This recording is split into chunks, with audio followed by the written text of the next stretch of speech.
guys, have a good day today and welcome to Angel Myers video, Lorraine Meyer YouTube channel. To all my subscribers and my viewers, here comes again. Andito na nun po ang inyong tita Angel Meyer. Now, ang i-feature ko ngayon dito sa video ko is about my coleus plants. Meron na ako rito ng 12 kinds of coleus plants na gusto kong i-feature at i-share ko naman sa inyo. And I hope na hindi nyo ako iiwanan. So, dyan lang kayo ha, huwag kayong aalis. Until the end of my video, samahan niyo ako. Okay? Okay guys, let me show you my little garden. Ayan ang aking little garden with full of coleus plants. Ayan nasa backyard dito ng house and I'll put an outdoor umbrella para masarap umupo doon during the day, lalo na kung very hot ang weather kasi medyo may air siya, mahangin. Ayan ang aking mga coleus plants. Meron din akong avocado dyan. Ito pa ang aking ibang mga halamanan. Ayan, kapag may problem or gusto kong makasagap ng fresh air, upo lang ako dyan sa aking little garden at tatanawin ko ang aking mga coleus plants. Lalapit tayo dun ha. Okay. Ayan ang aking munting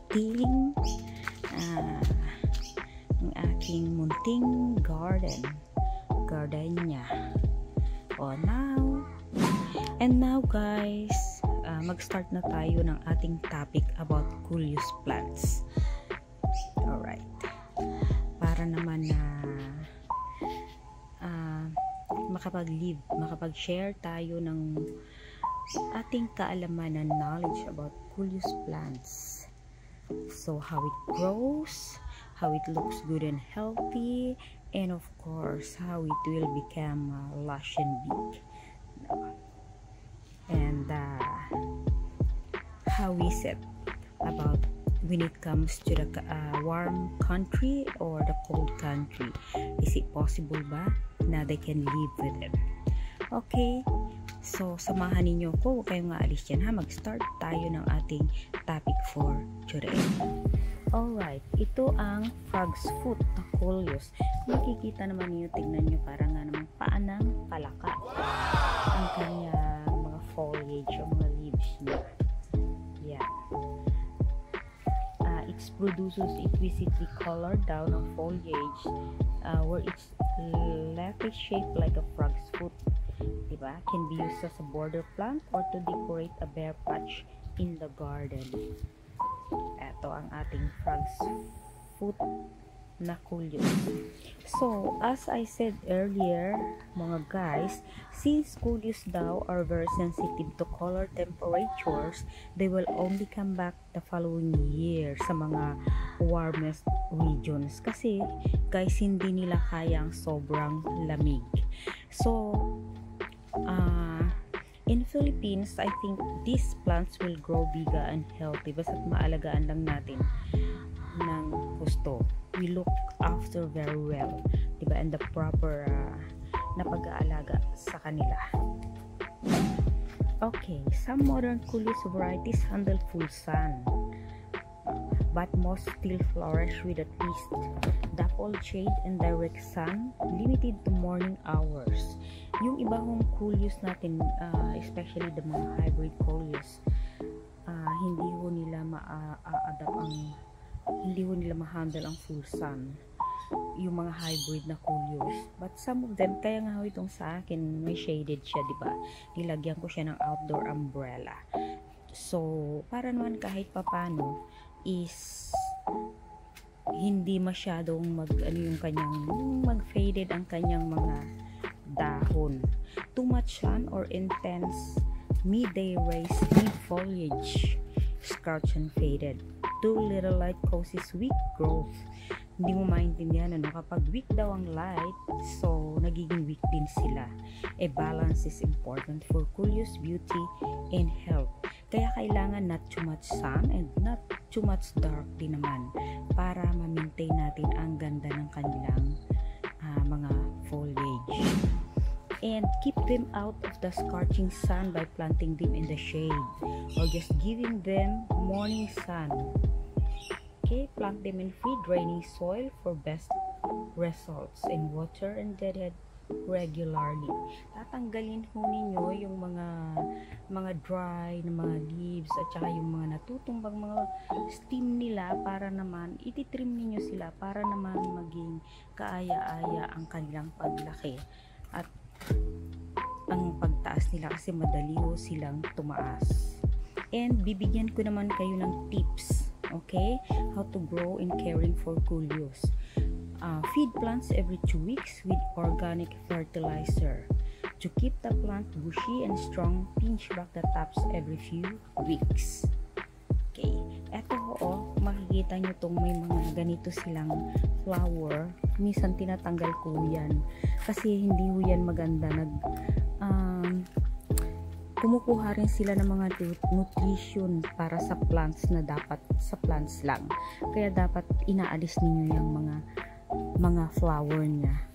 Hindi rin maganda ang flower ng Coleus, kaya hindi siya magandang pagtagalin sa mga Coleus plants natin. And number 2, to keep the plant bushy and strong, pinch back the tops every few weeks. Yun yung sinasabi ko kanina. And number 3, Coleus do produce flowers, they're underwhelming, tiny, and on stalks. Kaya nga, ang flowers hindi maganda dahil kinukuha niya ang ibang nutrition from the Coleus plants. Alright then, keep Coleus water. Don't let the soil dry out or they'll wilt.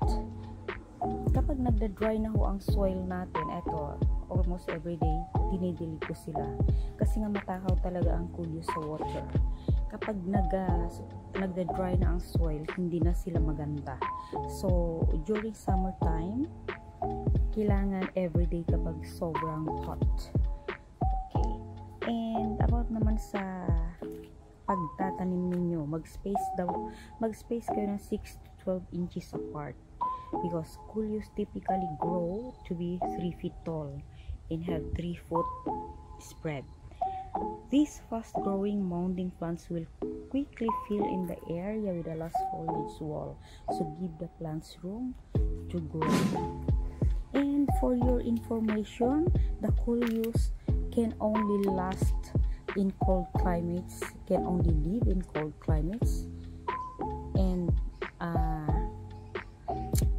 they will last for only 6 to 1 year. Okay, you can plant Coleus in containers, then bring it indoors in fall to overwinter. In warmer climates where Coleus doesn't die off with winter cold, it can live for about 3 or 4 years. Pero mas maganda na tinitrim natin sila palagi para gumanda ang mga foliage nila. Kasi nga very weak ang mga stems nila. Very vulnerable plant. And look at this. Coleus do well in pots and planters as long as they are planted in free draining potting soil. Yan, fertilized regularly and given the right amount of sun. Kaya dito siya, shaded siya in the afternoon. Ano na siya? Medyo sa morning lang ho siya mainit, but shaded na siya during the afternoon. Avoid windy locations because Coleus can be prone to breakage. Nasisira yan dahil very weak ang kanilang mga stem.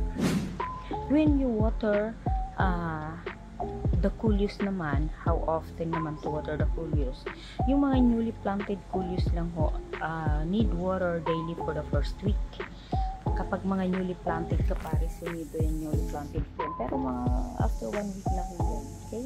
Once the plant is established, it may be able to go to a few days before watering, depending on the weather and humidity in your area. Kapag sobra namang init, of course, even every day i-water nyo sila para hindi mag-dry ang soil because high water needs and generally prefers consistently damp soil.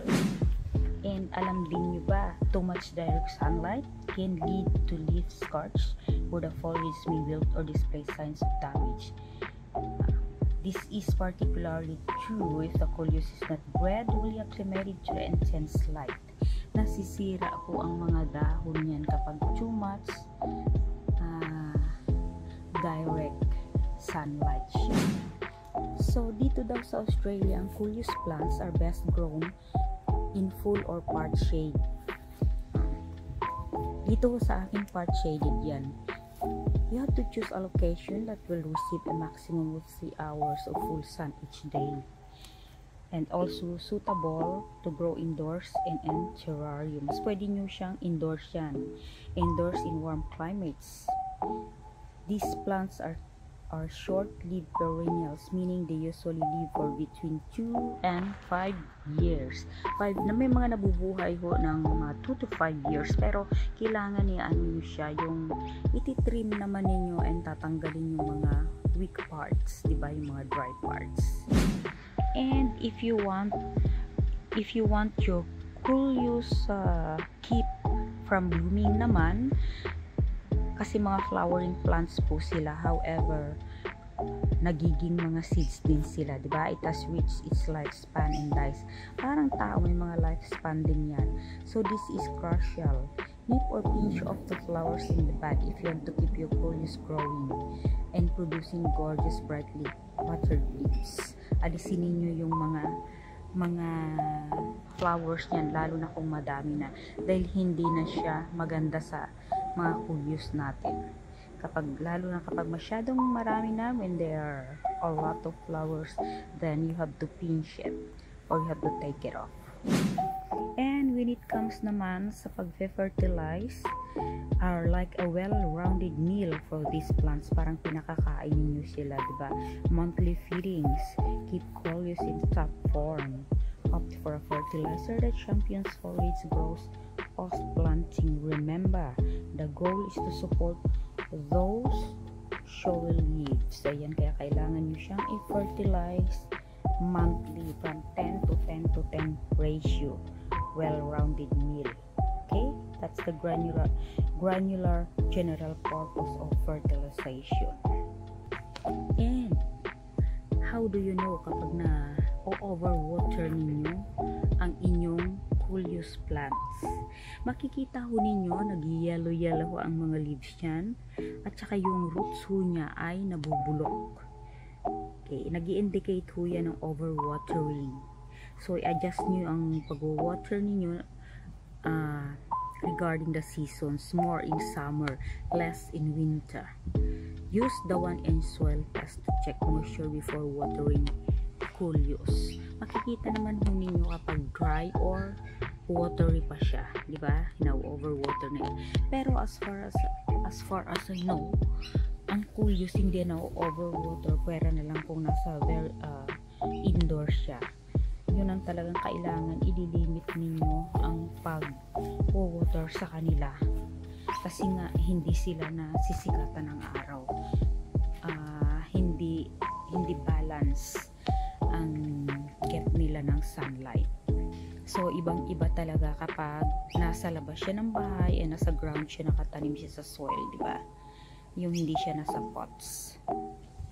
Well, does coleus multiply? Nagmumultiply siya with its bright leaves and tolerant nature. Diba, karamihan daw sa mga nagtatanim ng coleus, they wonder if coleus daw is kung pwede nang i-propagate or hindi pa. And it's quite easy. Ikakat mo lang siya. Pag nakat mo siya, kapag nakat mo yung mga stem, then pwede mo na siyang itanim sa pots or sa soil ulit para sila dumami, and it needs to be watered more often. Okay, and babala naman ha, warning sa mga may mga pets like cats and dogs. It contains an essential oil toxic which can cause skin irritations and burns if not diagnosed and treated right away. Additionally, if your cat eats any part of this plant, it will also develop gastrointestinal intestinal symptoms. Kaya kapag may mga pets ho kayo, medyo lay low sa pagtatanim ng mga Coleus plants kasi baka kainin ng inyong mga cats. Diba kasi may mga pets, mga cats na nagkakain-kain ng mga dahon, so you have to be more careful about it. And Coleus plants naman is can tolerate around 33 degrees Fahrenheit, but only for very brief periods of time, and that is really too cold. Pero hindi siya magtatagal dahil pag super freezing na it dips below freezing for long, they will die. Okay? They will prefer temperature only above 60 degrees Fahrenheit. The hotter, the better. Kasi mas gusto nila ang full sunlight or half shaded area ng mga pagtataniman ninyo sa kanila. So, the perfect plant naman, the best place to keep a Coleus plant. Ang perfect plant is the north side of the home or any area that only has indirect light. Yun yung sinasabi ko kanina, little early morning sun will be tolerable, but don't plant Coleus in the direct sun. This trait makes Coleus an invaluable plant in the outdoor shady grain, but also makes Coleus a great house plant. Ganyan ho kaganda ang ating mga Coleus kapag naaalagaan natin sila ng gusto and we give them a proper care.